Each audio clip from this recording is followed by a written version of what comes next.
Yo, what up, Street Dogs? There, Kim. Alright, the thought.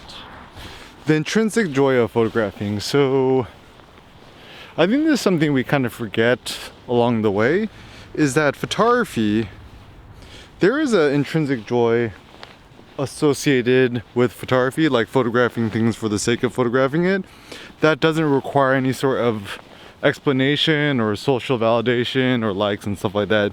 And so even like when I go on walks and I see things which visually interest me, I love to photograph it, because by photographing it, it helps me pay more attention and focus and analyze things.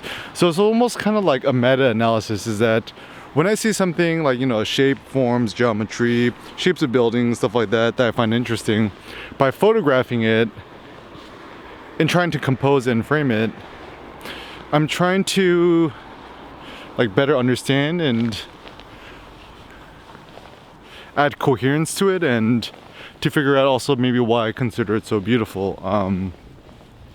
And it's so fun, especially with digital photography too, like shooting with, you know, like high contrast black and white filters, or even shooting color, is that the curiosity I have in terms of trying to figure out how will this scene render as a photograph is something that's like hugely joyful to me. And so I think one thing we just kind of have to remind ourselves of is there is this intrinsic joy to photographing things for the sake of photographing things. And certainly that's nice too, because a lot of the photos we shoot, they're not going to really have any practical purpose. They might not be quote good photos or whatever, but there is something quite marvelous and magical to the act of photographing, which is so great. Gives us more joy, hope, optimism in life and stuff like that. And there's, you know, a lot of the photos we shoot are just gonna be like whatever pictures, but there's gonna be some pictures that we shoot that actually do bring us like artistic deep joy.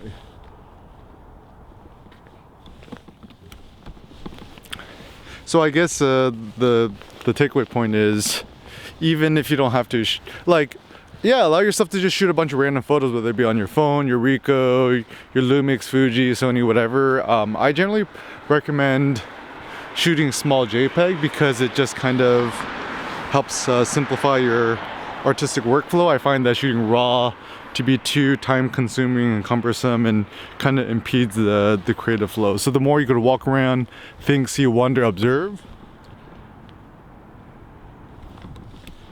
analyze and digest, the better.